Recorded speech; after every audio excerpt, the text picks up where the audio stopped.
नमस्कार मंडळी. नमस्कार रमाताई. नमस्कार. प्रसार प्रकाशन पुणे आणि ई प्रसारण इंटरनेट रेडिओ यांच्या संयुक्त विद्यमाने आज आपण इंडिक रूट्स या कार्यक्रमामध्ये भेटणार आहोत डॉक्टर रमाताई गर्गे यांना. पुन्हा एकदा नमस्कार. आपण हल्ली सगळीकडेच प्रचलित झालेलं आहे किंवा भारतीय योगशास्त्र हे संपूर्ण जगामध्ये विश्वविख्यात झालेलं आहे. पण योगशास्त्र याचा आपण जेव्हा विचार करतो किंवा त्याच्याबद्दल आपण काही अभ्यास करतो तर तेव्हा आपण प्रामुख्याने योगशास्त्र म्हणजे आपण वेगवेगळी आसनं प्राणायाम हे आपण जास्त करून बघतो. पण ते ज्याच्यावरनं घेतलं गेलं ती मूळची पातंजली योगसूत्र जी आहेत तर ती तुमच्या मनाची निगराणी करण्याचं पण काम फार सुंदर करतात. किंबहुना श्रीपाद शास्त्री कोल्हटकर यांनी जे पातंजली योगसूत्रांचं जे भाषांतर केलेलं आहे त्याला मुळे नावच दिलेलं आहे भारतीय मानसशास्त्र म्हणून. तर आपण या अंगाने त्याचा अभ्यास फार कमी करतो. त्याला अनेक कारणं आहेत. पण आज आपल्याकडे ज्या डॉक्टर माताजी आलेल्या आहेत तर त्यांची योगशास्त्र पातंजली योगसूत्रातच त्यांची डॉक्टरेट आहे आणि या दृष्टीने त्यांचा अभ्यास प्रचंड आहे. त्यामुळे मला असं वाटलं की आज आपण यांची भेट घेऊया आणि आपल्या दैनंदिन जीवनामध्ये पातंजली योगसूत्रे ही आपल्याला कशी वापरता येतील हे बघूया. कारण हा एक मोठा समज असतो की योगशास्त्राचा अभ्यास हा आपण खूप पुढे गेल्यानंतर किंवा म्हणजे वय वाढल्यानंतर किंवा अशा पद्धतीने आपण करायचा असतो. पण तो आपण जेवढ्या लवकर करू तेव्हा आपल्या आयुष्यात तो आपल्याला वापरता येईल आणि आपलं आयुष्य सुखकर होण्यासाठी त्याची खूप मदत होईल हा विचार रमाताईंनीच मला सांगितला आहे. तर मला असं वाटलं की आपण आज त्यांच्याकडनंच अजून जाणून घेऊया. तर रमाताई आधी मी श्रोत्यांना आपली ओळख करून देते.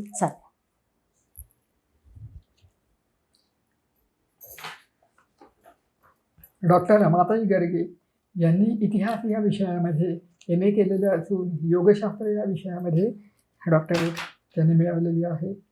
वैचारिक साहित्य तत्त्वज्ञान इतिहास विषयक अनेक नियतकालिके साप्ताहिके आणि मासिके याच्यामध्ये त्यांनी लेखन केलेलं आहे आणि अजूनही करत असतात. विविध विषयांवर 6 पुस्तके विविध प्रकाशन संस्थांकडून त्यांची प्रकाशित झालेली आहेत. महाराष्ट्र राज्य साहित्य संस्कृती महामंडळाच्या कुलगौरव विशेषांक तसेच बाळशास्त्री हरदास गौरव विशेषांकात त्यांनी लेखन केलेलं आहे. महाकवी कालिदास यांचे विक्रमोर्वशीय तसेच महाकवी भाट यांचे पंचरात्र या नाटकांचे त्यांनी मराठीत अनुवाद केलेला आहे. विकास की भारतीय संकल्पना तसेच द्वैत और अद्वैतवाद पुनरुत्थान विद्यापीठ अहमदाबाद या हिंदी पुस्तकांचं त्यांनी लेखन केलेलं आहे. कालिदास विद्यापीठ संलग्न महाविद्यालयात अनेक वर्षे त्यांनी अध्यापन केलेलं आहे. मानवीय विद्या संशोधन सहाय्यक म्हणून त्या कार्यरत आहेत.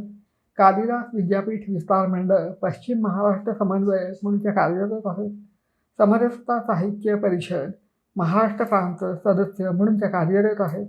महाराष्ट्र राज्य सांस्कृतिक धोरण पुनर्विलोकन समिती सदस्य म्हणून त्या कार्यरत आहेत. आणि असा हा त्यांचा व्यापक असा अभ्यास आहे. तर आधी मला सगळ्यात आधी विचारावं असं वाटतं की रमाताई मुळात तुम्हाला योगशास्त्र या विषयाकडे का वळावं असं वाटलं? योगशास्त्र विषयाकडे वळावंसं वाटलं याचं मुख्य कारण म्हणजे माझे वडील योग शिक्षक होते. माझी मामी प्रेमा कुलकर्णी त्या फिजिओथेरपिस्ट आहेत आणि त्यांना पण योगशास्त्राविषयी खूप आवड होती.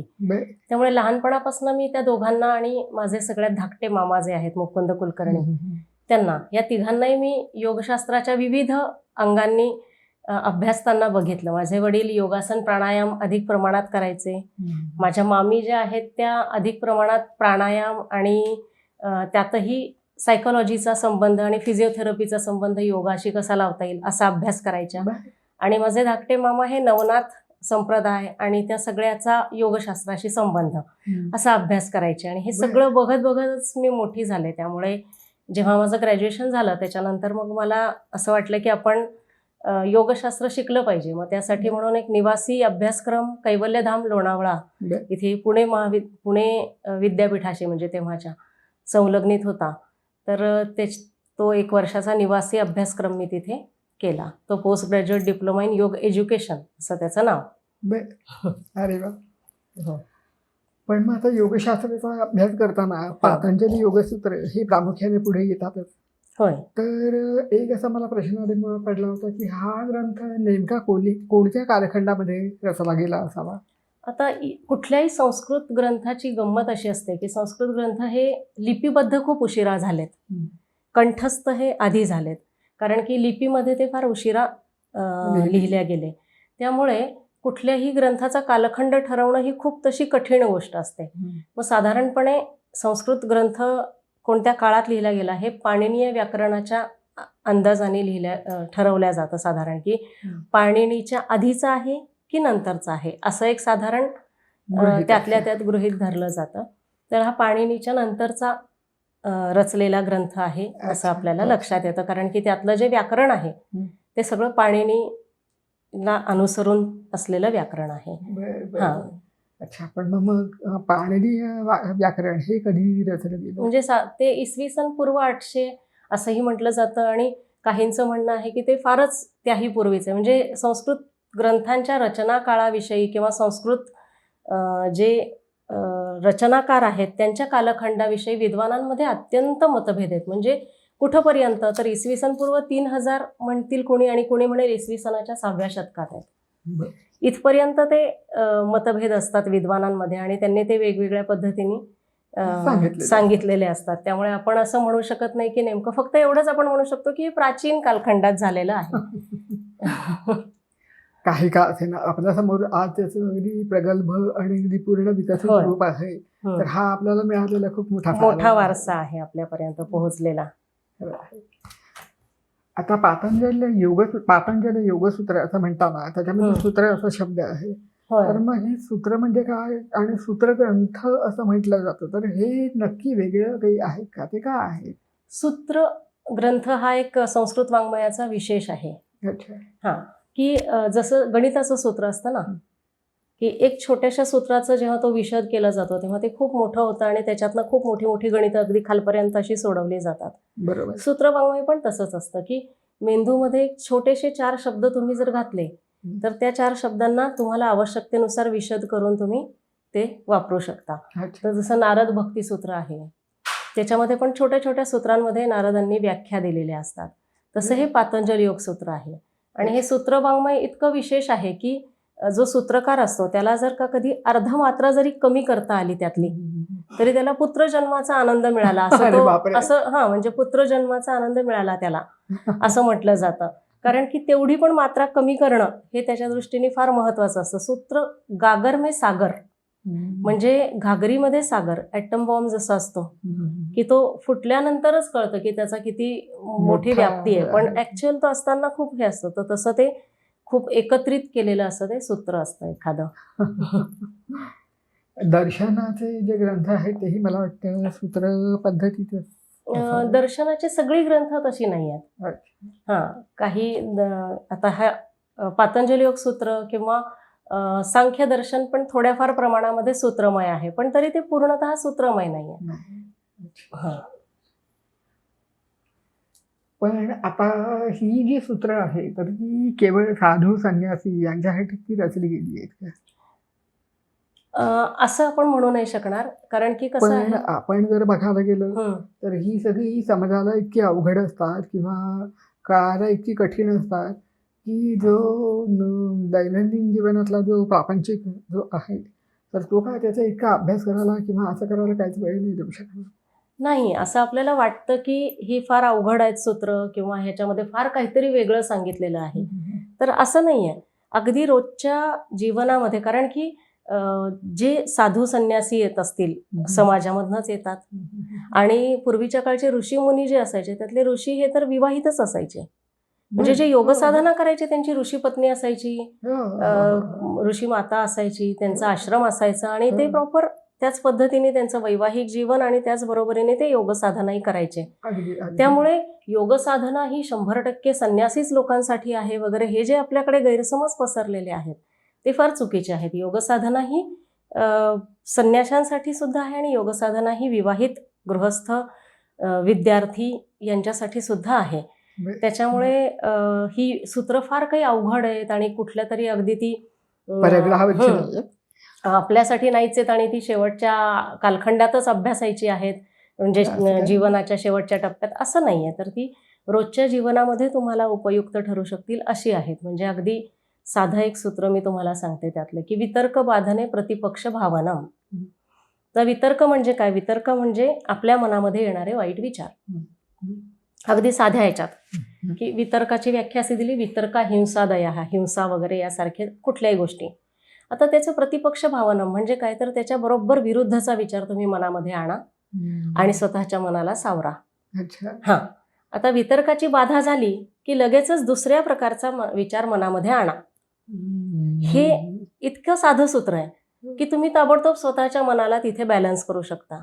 तर अशा प्रकारचे छोटे छोटे सूत्र हे पातंजली योग सूत्रामध्ये आहेत, जे रोजच्या तुमच्या आयुष्यामध्ये तुम्हाला उपयोगी होऊ शकतात. खरं म्हणजे ही अशी काही सूत्रानं समोरच ठेवली पाहिजे, की जेव्हा आपल्याला असं आपल्या डोक्यामध्ये काहीतरी गुऱ्हाळ सुरू होतं विचारांचं, तर ज्यावेळेला आता तुम्ही ते सांगितलेलं सूत्र जर तुमच्या डोळ्यासमोर असेल, होय, तर तातडीने तुम्हाला स्वतःला सावरायला मदत होऊ शकते. अगदी अगदी. अगदीच खरं आहे तसं. पण पातंजली योगसूत्राचे पाद आहेत का? ते 4 पाद म्हणजे नक्की काय आणि त्याच्यात काय काय सांगितलेलं आहे? ते म्हणजे थोडक्यात त्या ग्रंथाचं त्याची रचना कशी आहे आणि त्याच्यामध्ये कशा पद्धतीने सांगितलं आहे असं थोडं जरा सांगितलं. होय, हे 4 पादांमध्ये म्हणजे 4 भाग त्याचे केलेले आहेत. अच्छा.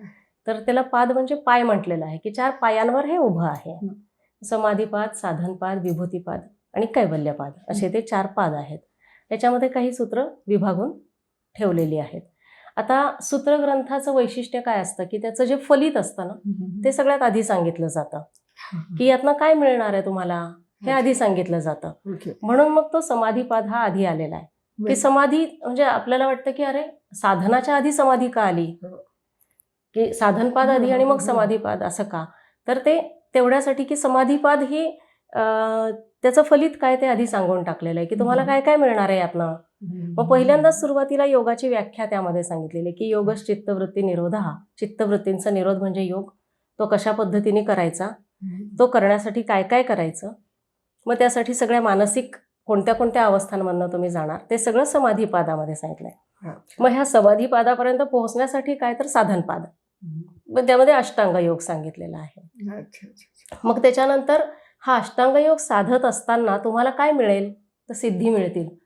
मग त्या सिद्धी मिळाल्या आणि तुम्ही त्या सिद्धींच्याच जर मागे लागलात, तर तुम्ही तुमच्या साधन जे करत आहात त्याच्यापासून डिरेल व्हाल. म्हणून मग तो विभूतीपाद त्याच्यानंतर आणि मग कैवल्यपाद, ज्याच्यामध्ये तुम्हाला मोक्ष मिळणार आहे. असे ते 4 पाद आहेत. अच्छा. म्हणजे संपूर्ण ग्रंथ याच पद्धतीने सांगितला गेलेला आहे. 4 पादांमध्ये विभागलेला आहे तो. अच्छा. आणि ही जी आपल्याला दैनंदिन जीवनात उपयुक्त सूत्र जी आहेत, तर ही या सर्व पादांमध्ये ती हो, सगळ्या पादांमध्ये साधारणपणे ती जास्तीत जास्त दैनंदिन जीवनामध्ये उपयुक्त असतील ती पहिल्या 2 पादांमध्ये आपल्याला मिळतात. दुसऱ्या 2 पादांमध्ये आपल्याला विभूतीपादामध्ये आपल्याला हेच महत्त्वाचं बघायचं आहे, की कुठल्याही पद्धतीने ज्या सिद्धी, कारण ह्या सिद्धी ह्या आपोआप मिळणाऱ्या असतात. योग साधना एकदा तुम्ही सुरू केली की एखाद्या व्यक्तीला वाचा सिद्धी येते.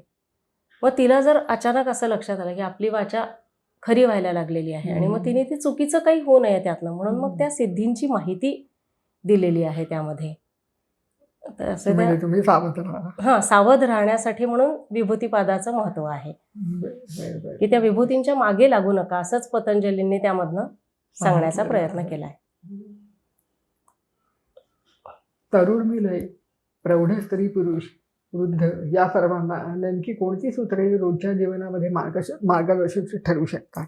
हां, आता जे म्हणजे तरुण मुलं जी आहेत त्यांना खूप प्रकारचा स्ट्रेस असतो, कारण की सध्याचं महाविद्यालयीन जीवन म्हणा किंवा शालेय जीवनसुद्धा इतकं स्पर्धात्मक झालेलं आहे आणि त्यांना इतका अभ्यासाचा आणि ह्या सगळ्या गोष्टींचा ताण आहे. आता ह्या रोजच्या ताणाला रिलीज करण्यासाठी आता विचारांची चक्र थांबवू शकत नाहीत मुलं अनेक वेळा, की समजा परीक्षा आहे, तर परीक्षा आहे म्हटल्यानंतर त्याचा एक जो ताण असतो, तो त्या ताणाचं विचारांची चक्र ती थांबवू शकत नाहीत. मग ती चक्र थांबवण्यासाठी म्हणून काही करता येईल का, तर ती योगसूत्र काही आहेत. त्याच्यामध्ये एक आहे विशोका वा ज्योतिष्मती असं एक सूत्र आहे. म्हणजे काय, तर एक मेणबत्ती घ्या ती समोर ठेवा किंवा दिवा लावा, तो समोर ठेवा आणि तो स्थिर राहील अशा ठिकाणी ठेवा जिथे वारं नसेल आणि त्याच्यावरती फक्त शांतपणे ध्यान करा. त्याच्याकडे बघत राहा, ज्याला आपण त्राटक असं म्हणतो. हां. तर आता ह्याच्याने काय होणार आहे, त्याच्याने चित्त प्रसादित होतं असं पतंजलींनी सांगितलंय की चित्त प्रसादन हा त्यांनी सगळ्यात त्याच्यातला महत्वाचा मुद्दा ठेवलेला आहे. चित्त प्रसादन म्हणजे आनंदी, म्हणजे चित्त आनंदित करणे, चित्त प्रसादन. तर त्याच्यानंतर दुसरं एक छोटंसं असं सांगितलेलं आहे ते म्हणजे की यथाभिमत ध्यानात व्हा. अभिमत म्हणजे तुम्हाला जे आवडेल ते, तुम्हाला जे आवडेल त्या गोष्टीचं ध्यान करा, थोडा वेळ का होईना. मग तुम्हाला विवेकानंद आवडत असतील तर तुम्ही विवेकानंदांची प्रतिमा समोर ठेवा, त्यांचं ध्यान करा. तुम्हाला असं वाटत असेल की मला नुसतं ओमकडे बघून ध्यान करावं वाटतं, तुम्ही त्याचं ध्यान करा. यथाभिमत ध्यानात व्हा असं. तर असे छोटे छोटे सूत्र ज्याच्यामधनं की तुमचं चित्त प्रसादित होईल असे सांगितलेले आहे. म्हणजे चित्त प्रसन्न ठेवणं हे सगळ्यात महत्वाचं आहे. होय, ते त्यांनी सांगितलंय की चित्त प्रसन्न राहिलं पाहिजे. चित्त प्रसन्न राहिलं तर मग तुमचे सगळे बाकीचे जे प्रश्न असतात ते आपोआपच, म्हणजे विचारांचं चक्र बेसिकली थांबतं. आणि विचारांचं चक्र थांबत नाही याचं कारण असं असतं की अनेक वेळेला येणारे विषय हे खूप विविध अंगांनी आता येतात. एकतर माहितीचा मारा पण मुलांवरती खूप प्रमाणात होत असतो. मग ह्या सगळ्या माहितीच्या माऱ्यामध्ये ह्या सगळ्यापासून दूर थोडा वेळ का होईना स्वतःच्या चित्ताला, मनाला, म्हणजे ते जशी एक प्रार्थना आहे, दिसाकाठी थोडा वेळ शांत बसावे, मिटूने डोळे घ्यावे क्षणभरी, एकाग्र करोनी आपुल्या मनाला आपण पहावे निरखोनी. तर आपल्या मनाला आपण निरखून बघणं एकाग्र करून, हे खूप महत्वाचं आहे. मग त्याच्यासाठी काय, तर दिसाकाठी, तर काठ म्हणजे काय दिवसाचे, तर सकाळ आणि संध्याकाळ. तर दिसाकाठी थोडा वेळ शांत बसावे. हा, म्हणजे दिवस तर वाहता राहणारच आहे, त्याला त्या प्रवाहाला. हा, पण त्या काठावर तुम्हाला जायचं. तुम्ही प्रवाहातनं काठावर येण्यासाठी काय करायला लागेल, तर तुमच्या मनाला तुम्हाला निरखून बघायला लागेल. आता जर पातंजली योगसूत्र एवढी सर्वांसाठी अतिशय उपयुक्त आहे, तर त्याचा समावेश महाविद्यालयीन जीवनामध्ये आपण का नाही करत? हां, आता महाविद्यालयीन शिक्षणाचं आपल्या गंमत काय झाली आहे की एकतर सगळ्या शिक्षणाचे असे खंड पाडल्या गेलेत की विज्ञानाचं शिक्षण घेणाऱ्या व्यक्तीला आर्ट्सच्या गोष्टींची माहिती नसते, आर्ट्सचं शिक्षण घेणाऱ्याला कॉमर्सची माहिती नसते. तर ह्या पद्धतीने एकतर शिक्षणाचे असे 3 खंड, आणि म्हणजे विशेष मुख्य 3 खंड आणि मग अनेक उपखंड शिक्षणाचे असे निर्माण झालेले आहेत. यामध्ये आणखी एक गंमत अशी झालेली आहे आपल्या स्वातंत्र्यानंतरच्या काळामध्ये की आपण बोधग्रंथांना धार्मिक ग्रंथ समजलो. बोधग्रंथ हे बोधग्रंथ होते ज्याच्यामधनं आपल्याला विजडम मिळत होता, तर त्याला आपण धार्मिक ग्रंथ समजून त्यांना आपल्या जीवनातनं बाद करून टाकलं. मग ते भर्तृहरी नीतिशतकम असेल, पातंजली योगसूत्र असेल, पंचतंत्र असेल, जातक कथा असतील, या सगळ्यांना धार्मिक ग्रंथ म्हणून रामायण, महाभारत या सगळ्याच ग्रंथांना आपण एका वेगळ्या कोपऱ्यात ढकलून दिल्यासारखं झालंय. आणि त्यामुळे महाविद्यालयीन जीवनामध्ये ज्या ग्रंथांचं वाचन करून विद्यार्थ्यांनी पुढं आलं पाहिजे आणि ज्यामुळे मुलांमध्ये फक्त अभ्यासातला स्मार्टनेस आणि हुशारी येणार नाही तर विजडम येईल, शहाणपण येईल, शहाणीव ज्याला म्हणतात ती येईल. तर ती येण्यासाठी म्हणून ह्या अशा प्रकारच्या ग्रंथांच्या अभ्यासक्रमाचा काही एक समावेश हा महाविद्यालयीन शिक्षणामध्ये कंपल्सरी झाला पाहिजे. आता ॲक्च्युअली जे नवीन शैक्षणिक धोरण आहे त्यामध्ये बहुधा अशा प्रकारचा समावेश केलेला आहे, परंतु तो आता कितपत केलेला आहे ते शैक्षणिक धोरण राबवलं गेल्यानंतरच आपल्याला लक्षात येईल. पण हे अत्यंत आवश्यक आहे, कारण की आपण बघतो की आत्महत्या करतात मुलं किंवा खूप मोठ्या प्रमाणावरती व्यसनाच्या अधीन होतात. आईवडिलांच्या पैशांची किंमत मुलांना अनेक वेळा नसते. मुलांना जे आपल्याला मिळतंय ते सहजगत्या मिळत गेल्यामुळे त्या गोष्टी मिळवण्यासाठी काय धडपड करायला लागते ह्याचा अंदाज नसतो. आणि हे सगळं समजण्यासाठी, हे सगळं आकलन होण्यासाठी एक विशिष्ट प्रकारचा शहाणपणा, एक विशिष्ट शहाणपणाचं व्यासपीठ आपल्या मनामध्ये तयार झालेलं पाहिजे, जे अशा प्रकारच्या ग्रंथांमुळेच होऊ शकतं. आणि त्यामुळे महाविद्यालयीन शिक्षणामध्ये पातंजली योगसूत्राचा अंतर्भाव तर अवश्य करावा असं माझं स्वतःचं मत आहे. आणि आता आपण जसं सांगितलं तशी ही जी दैनंदिन जीवनातील छोटी छोटी उपयुक्त सूत्र आहेत तर ती कशी राबवायची याचं शिक्षण जर का त्यांना मिळालं तर ही मुलं विवेकी होतील असं पण मला वाटतं. अगदी. कारण आता एक साधं म्हणजे सांगते मी की अडथळे हा एक जर का कधी विषय घेतला, संस्कृतमध्ये अडथळ्याला म्हणतात अंतराय. आता पतंजलींनी सांगितलेत 9 अडथळे सांगितलेत. आता हे 9 अडथळे प्रत्येक माणसाच्या जीवनामध्ये येतात. ते कोणते अडथळे आहेत? व्याधी, स्त्यान, संशय, प्रमाद, आलस्य, अविरती, भ्रांतिदर्शन, अलब्ध भूमिकत्व, अनवस्थित्वानी, चित्तविक्षेप असते अंतराया, असे 9 अडथळे येतात. आता हे कोणते? व्याधी. व्याधी म्हणजे शारीरिक, स्त्यान म्हणजे मानसिक आळस, व्याधी स्त्यान, संशय प्रमाद. संशय म्हणजे एखाद्या गोष्टीच्या विषयी खात्री नसणं, मग ती स्वतःच्याही बद्दल खात्री नसते, समोरच्याच्याही बद्दल नसते. प्रमाद म्हणजे माहिती आहे हे करू नये पण तरीही ते करणं. तर असे हे 9 अडथळे आहेत. आता ह्या 9 अडथळ्यांवरती उपाय सांगितलेत पतंजलींनीच. आता जर मुलांनी हे 9 अडथळे वाचले तर मग तो बघू शकतो की अलब्ध भूमिकत्व. अलब्ध भूमिकत्व म्हणजे एका ठिकाणापर्यंत मी पोहोचतोय टप्प्यापर्यंत पण तिथनं मी परत येतोय, म्हणजे त्या ठिकाणी भूमिका माझी थांबत नाहीये. अलब्ध भूमिकत्व, मी परत खाली येतोय. किंवा अनवस्थितत्व म्हणजे त्या ठिकाणी मी स्थिरपणे थांबू शकत नाही.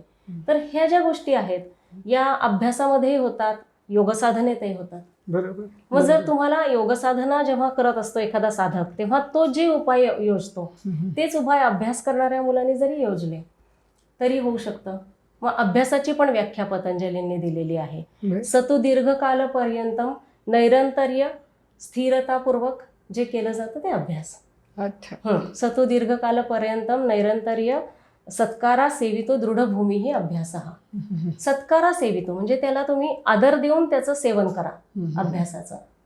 आणि त्याच्यानंतर त्याच्यातच पतंजलींनी म्हटलं की विद्यार्थ्यासाठी किंवा साधकासाठी वैराग्य आवश्यक आहे. आता वैराग्य म्हणजे अगदी ज्याला आपण बैरागी म्हणतो ते वैराग्य वेगळं. वैराग्याची व्याख्या काय? दृष्टानुश्रविक विषया वितृष्णस्य वशीकार संज्ञा वैराग्यम. म्हणजे तुम्ही ऐकलेले आणि बघितलेले असे जे काही विषय आहेत या विषयांच्या विषयी तुम्ही वितृष्णा म्हणजे इग्नोरन, त्याला इग्नोर करा, त्याच्यापासून तुम्ही दूर राहा.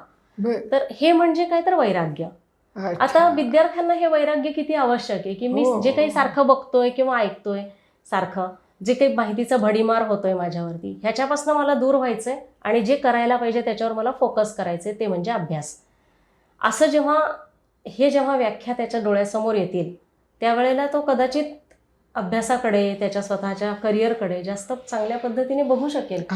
तर हे काही सूत्र फक्त संन्यास्यांसाठी नाही आहेत हे यातनं आपल्याला लक्षातच येतं. अगदी खरी गोष्ट आहे. खरं म्हणजे अशा पद्धतीने जर का मुलांना आपण शिकवू शकलो तर कितीतरी गोष्टी त्यांना आयुष्याच्या सुरुवातीलाच समजतील. आयुष्य त्यांचं फार सुरळीत आणि पुढे जाईल. खरी गोष्ट आहे. पण आता मला असा प्रश्न पडला की हे सगळं जेव्हा आपण बघतो तर तेव्हा लक्षात येते की हे सगळं मानसशास्त्राशी फार जवळनं संबंधित आहे. आणि मग अशा पण सुरुवातीला म्हटलं तसं की कोल्हटकर सरांनी असंच म्हटलं. तर हा संबंध नक्की कसा आणि ज्यांना असं का म्हणावं असं वाटलं? मुळात काय आहे की योगशास्त्र हे मानसशास्त्रच आहे मुळात.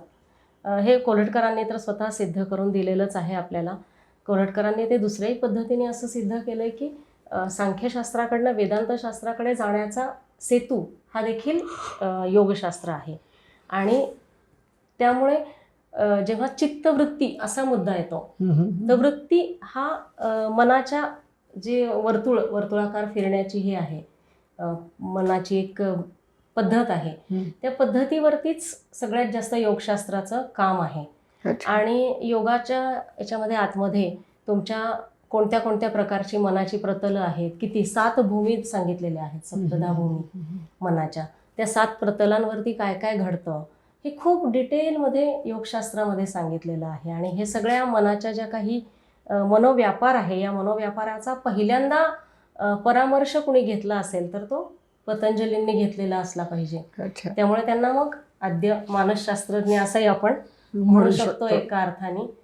कारण की त्यांनी मनाच्या इतक्या सखोल गोष्टी आपल्याला सांगितल्या की छोट्या छोट्या गोष्टी अगदी मनाच्या बाबतीतल्या, की तुम्हाला जर का कधी एखाद्या व्यक्तीशी तुमचा संबंध तुम्हाला ठेवायचा असेल तर मैत्री, करुणा, मुदिता, उपेक्षा ह्या 4 भावना तुम्ही धारण करा, तर तुमच्या मनाची शांती अबाधित राहील. आता म्हणजे काय नेमकं, तर मैत्री कोणाशी करायची, तर सुखी व्यक्तीशी मैत्री करायची. आता सुखी व्यक्तीबद्दल साधारणपणे काय होतं, सर्वसामान्य माणसाच्या जीवनामध्ये सुखी व्यक्ती बघितली की असूया निर्माण होते, की त्याच्याबद्दल एक अरे ही कसं काय सुखी आहे ही व्यक्ती, कारण की असं वाटतं ना. तर त्याच्याऐवजी त्याच्याशी मैत्रीची भावना तुम्ही स्वतःहून तयार करा. हां. मग करुणा कोणाविषयी, तर दुःखी व्यक्तीविषयी करुणा. आता दुःखी व्यक्तीविषयी नॉर्मली काय होतं, सहानुभूती वाटते. सहानुभूती वाटली तर तुम्ही पण दुःखी होता, तर तुम्ही त्याला मदत नाही करू शकत. पण तुम्ही जर करुणा धारण केली तर तुम्ही त्याला मदत करू शकता. बरोबर आहे, अगदी बरोबर. मग त्याच्यानंतर मैत्री, करुणा, मुदिता. मुदिता म्हणजे आनंद. तर आनंद कुणाविषयी, तर पुण्यवान व्यक्तीविषयी आनंदी व्हायचंय. एखादी व्यक्ती पुण्यवान आहे तर त्याच्याविषयी तुम्ही आनंद व्यक्त करा. म्हणजे काय, तर त्यांनी जे पुण्यकर्म केलेलं आहे त्याविषयी शंका न घेता त्या पुण्यकर्माविषयी एक पॉझिटिव्ह सकारात्मक भाव ठेवा, ज्याच्यामुळे तुमचं मन शांत राहतं. या सगळ्याचा बेस हा तुमच्या मनाच्या शांततेशी आहे. बरोबर आहे, बरोबर आहे. आणि मग उपेक्षा कोणाची करायची आहे, तर अपुण्यवान व्यक्तीची उपेक्षा करायची. साधारणपणे आपण त्याची चिकित्सा करतो की काय केलं असेल, काय असेल, काय प्रॉब्लेम्स असतील, काही पण चुकीची गोष्ट असेल त्याच्याविषयी आपल्याला चर्चा करून एक त्याच्याबद्दल गॉसिप करण्याची एक वृत्ती असते माणसाची. तर त्यातनं बाहेर येऊन त्याची उपेक्षा करा, त्याला मनातनं दूर ठेवा. आता ह्या 4 भावना धारण केल्या या 4 प्रकारच्या लोकांबद्दल. आता ही सरळ सरळ सायकोलॉजी आहे. तर अशा पद्धतीच्या वेगवेगळ्या मानसशास्त्राच्या गोष्टी ह्या आपल्याला दिसून येतात. हे खूप छान आहे आणि हे खरोखरच जाणीवपूर्वक आपल्या आयुष्यात करत राहायला पाहिजे. ते आपलं ते तसं होत नाही. आता हे सगळं आपलं समजून झालं. आता मला असं हवं होतं की अष्टांग योग म्हणजे नक्की काय? आता हे आपण जे 4 पाद बघितले होते त्या 4 पादांमधला जो दुसरा पाद आहे साधनपाद, या साधनपादामध्ये अष्टांग योगाची माहिती दिलेली आहे. आता ही 8 अंग कशी आहेत, तर यम, नियम, आसन, प्राणायाम, प्रत्याहार, धारणा, ध्यान, समाधी अशी ही 8 अंग आहेत. आता आपण साधारणपणे ध्यान धारणा म्हणतो, पण ते धारणा आणि ध्यान असं आहे. जेव्हा संस्कृतमध्ये संधी होते त्यावेळेला छोटा शब्द आधी म्हटला जातो. जसं आता बलराम हा मोठा होता कृष्णापेक्षा, पण कृष्ण बलराम असं म्हटलं जातं. तसं ध्यान धारणा म्हटलं जातं, पण क्रम बघितला तर आधी धारणा आहे आणि मग ध्यान. आता या 8ही गोष्टींची पतंजलींनी व्याख्या या पतंजली योगसूत्रामध्ये दिलेली आहे की ह्या 8 अंग आहेत. ही पहिली गोष्ट, ह्या पायऱ्या नाही आहेत, ही अंग आहेत. आता अंग म्हणजे काय, तर ज्या वेळेला आता आपण आपले डोळे वापरतोय त्याच वेळेला आपण आपला हात वापरतोय, त्याच वेळेला आपला पाय वापरतोय. तसं ही 8ही अंग एकाच वेळेला आपल्याला योगशास्त्रामध्ये आपल्या स्वतःच्या आचरणामध्ये आणायची आहेत. हा एक महत्त्वाचा भाग लक्षात घ्यायचा आहे. हे काही टप्प्याटप्प्याने, आज मी यम साधना करेन, मग नियम साधना करेन, मग मला आसनं जमतील, मग मी प्राणायाम करेन, असं नाही. छोटासा प्राणायामाचा पण प्रकार केला पाहिजे, त्याचबरोबरीने मी थोडं ध्यान केलं पाहिजे. असं 8ही अंग ही एकमेकांना निगडीत, एकमेकांच्याशी पूरक, आणि या अंगांमधूनच म्हणजे ह्या अंगाचा मिळून योग तयार होतो. त्याला अंग अंगी संबंध ज्याला आपण म्हणतो की इथे चिमटा काढला तर डोळ्याला पाणी येतं. हा जसा एकमेकांचा संबंध आहे तसा धारणा केल्यानंतर आपोआपच ध्यानामध्ये तुम्ही जाता, तोपर्यंत त्याचा प्रत्याहार पण आपोआपच जास्त बळकट होतो. अशा पद्धतीने ते आहे. तर आता ही जी 4 अंग आहेत यातली पहिली जी आहेत यम, नियम, आसन, प्राणायाम, ह्याला बहिरंग योग असं म्हटलं जातं. आणि प्रत्याहार, धारणा, ध्यान, समाधी याला अंतरंग योग असं म्हटलं जातं. हे आतमध्ये पाळण्याचे आणि 4 बाहेर दिसू शकतात करताना. आता आसन करताना समोरच्या माणसाला दिसतं की तुम्ही योगासन करताय, पण तुम्ही जेव्हा धारणा करत असता त्यावेळेला ते कळत नाही की तुमची धारणा चालू आहे. तर ते अंतरंग योग आहे. बरोबर, अगदी बरोबर आहे. तर याला सगळ्याला म्हणायचं अष्टांग योग. अष्टांग योग याला म्हणजे थोडक्यात अष्टांग योग हा सायमल्टेनियसली दिवसभर आपल्या आयुष्यात चालू ठेवण्याची हो, गोष्ट आहे. एकानंतर एक असं सोपान तो नाही आहे.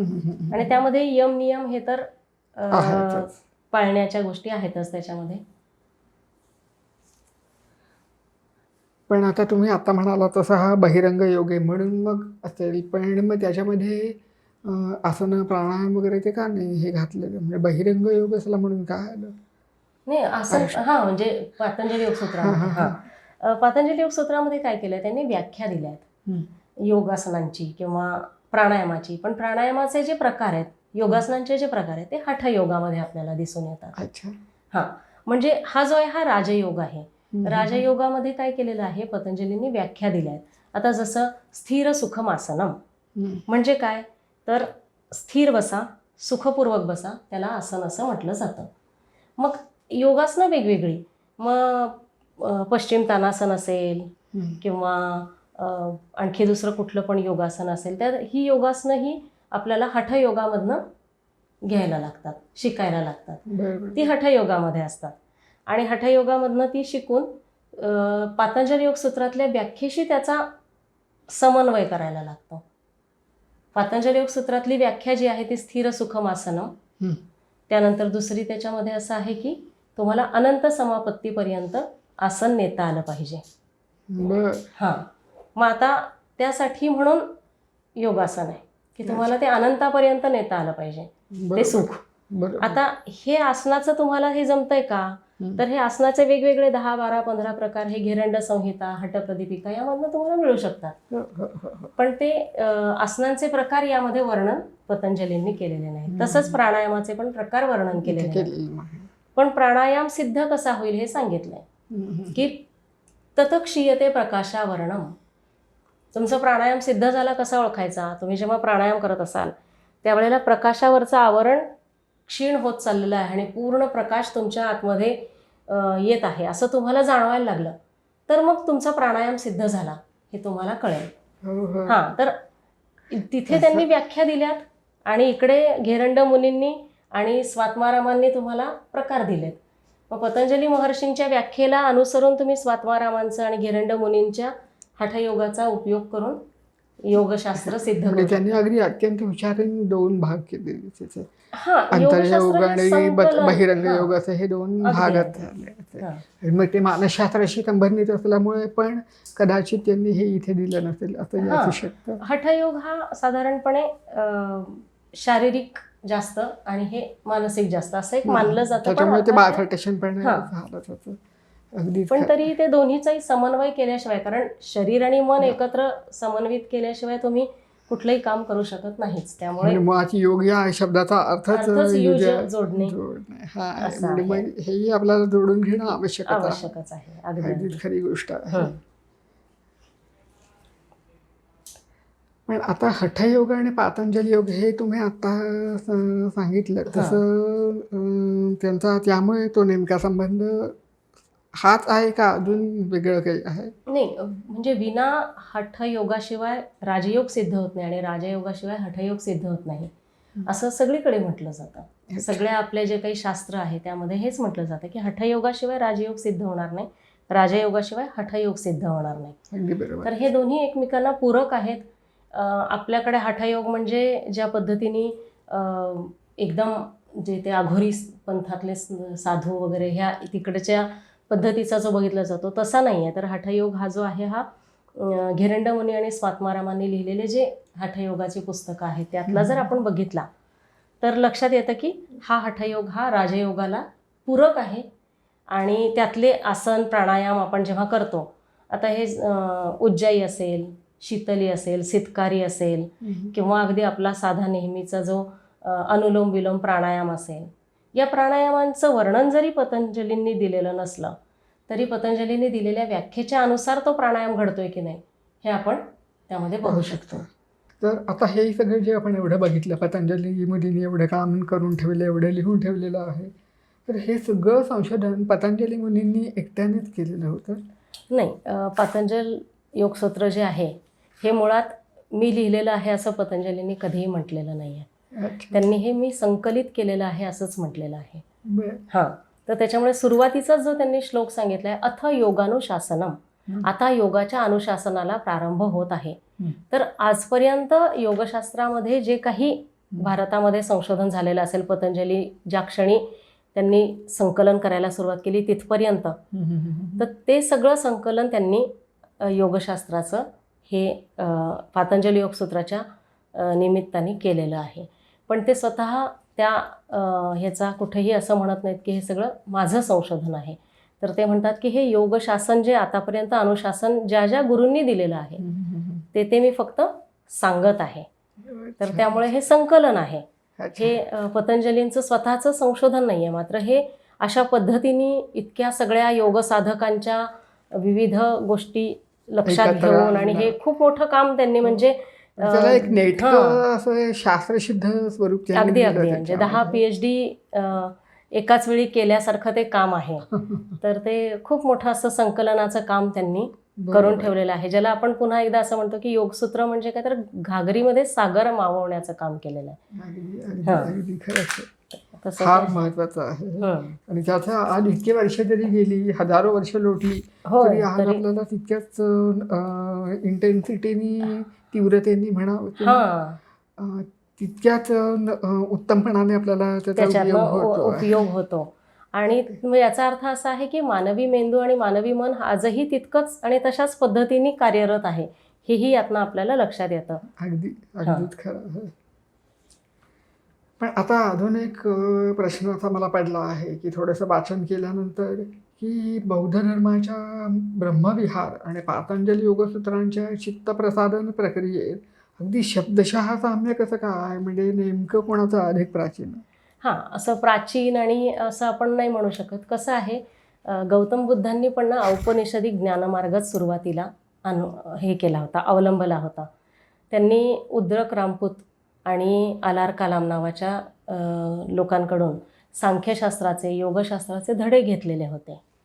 आणि त्यामुळे जेव्हा त्यांनी त्यांचं ज्ञान मांडलं त्यावेळेला स्वाभाविकपणे आधीच्या गुरूंकडनं घेतलेल्या ज्ञानातला काही भाग हा त्यांनी त्यांच्या या स्वतःच्या संशोधनामध्ये ॲड केलेला असणार आहे. अच्छा. त्यामुळे पतंजली अधिक प्राचीन का, पतंजलींनी बुद्धाकडनं चोरलं का, बुद्धाने पतंजलीकडनं चोरलं का, असे जे काही विचित्र पद्धतीचे वादविवाद यामध्ये होतात. तर असे न करता पतंजली काय किंवा गौतम बुद्ध काय, दोघंही हे भारतीय ऋषी होते.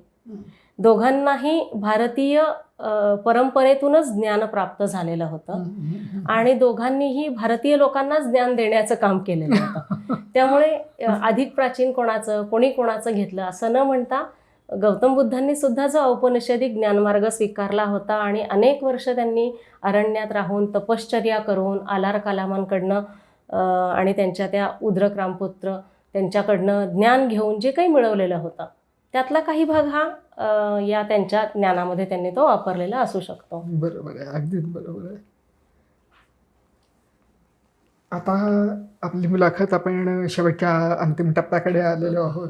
तर असं एक आपण बघूयात की आजच्या मुलाखतीचा टेकावे काय, असा जर आपण विचार करायचा ठरवलं तर मला हा एकच प्रश्न सुचतो, तो आपण बघूया.